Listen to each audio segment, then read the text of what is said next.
know I've expressed in many other episodes in the 820 Enterprise, meaning my guarantee to you in each and every installment is that why I cannot change your life. I can't give you any manna from heaven or money or gold or anything physically substantial that I can just hand to you over these airwaves or even in person.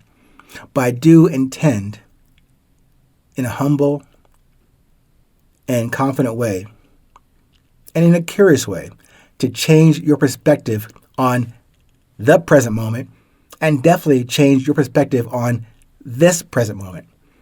Meaning, obviously, we haven't met yet. I mean, physically, we haven't met. But for me to express that kind of, you might say, blind confidence or optimism that I can say I'm going to change your perspective on the present moment, there are some assumptions in there. Meaning, I'm asking you or betting, lack of a better term, that you will accept the importance of the present moment. Many of us live in the past or on our past accomplishments. Some of us live in the future, that it's going to be better tomorrow. I tend to dispel that with every episode because I don't want to lose sight or sense of what's important to me that I'm always sharing with you, meaning the value of this present moment. I know we all plan for, the next work day or the next place to be or that engagement we got to be at, we have to go to, things that get done after now, if there is such a thing. However, there is only this now, but let's put that to the side right now.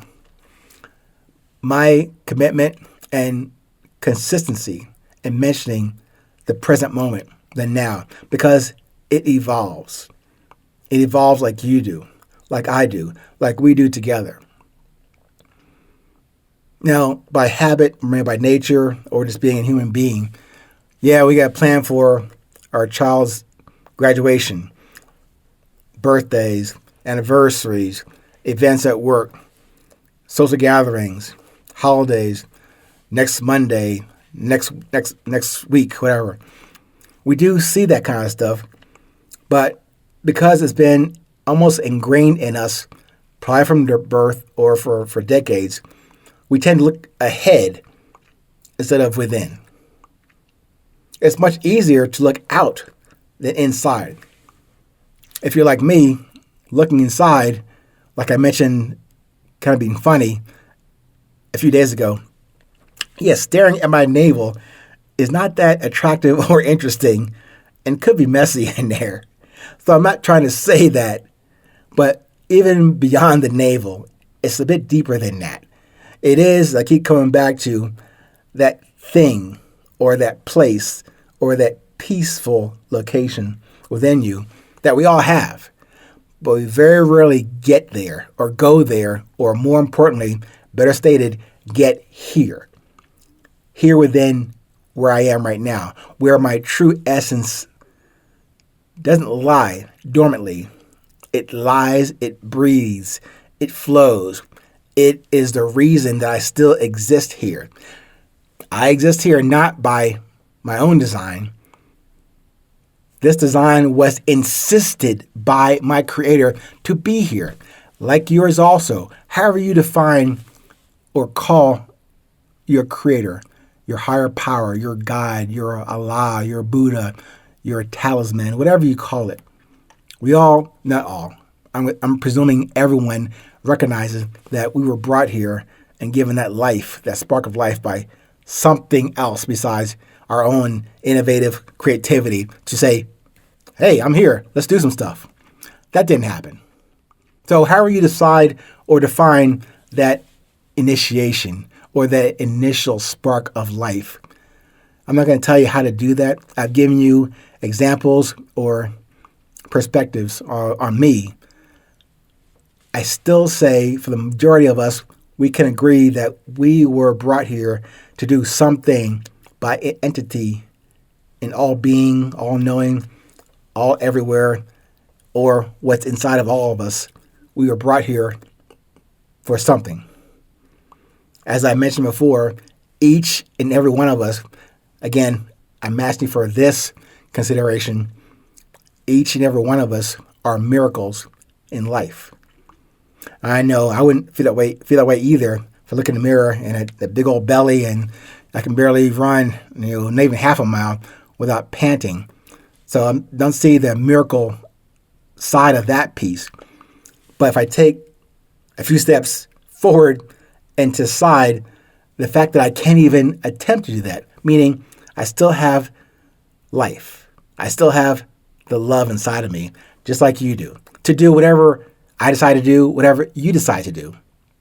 Certainly, because we are human beings, I tend to look at the things I haven't done well, things I haven't achieved as fully as I think they could be.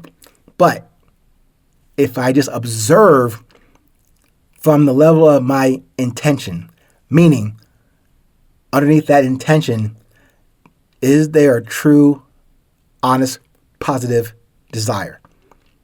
On top of that, have I put in place the discipline to bring that forward? And then that structure is taking form, that drive, that is those three things, the desire, the discipline, and the drive now serve as that evolving, rotating, vibrating mini cell of energy that then gives me a glimpse or an idea of what my beauty is. Not better than yours, not bigger than yours, not smaller than yours, not faster than yours, not slower than yours. That is my beauty, as I understand it. Yours is different. It could be similar, however you see it, probably different from how I see it, but the essence between both of us is very, very close to being the same. That's why I keep coming back to, it sounds repetitive, but I hope consistent about where that commonality breathes, how it flows. You know where it is for me, at the heart, the love, and the blood level. I'm not trying to beat this idea like a dead horse every day. I'm not trying either to revive that dead horse, but I want to keep beating that drum, that sound that we all have inside of us that is common. I may hear it differently, a different rhythm, a different beat. Yours may be faster, have more rhythm, but we have that connection. That's what I'm trying to get to. And I want to stay here, yet move forward with it as we continue these kind of discussions about, as always, resilience. The beauty of my presence connecting to the beauty of your presence, if nothing else, for 500 seconds a day. Stay present. Stay current.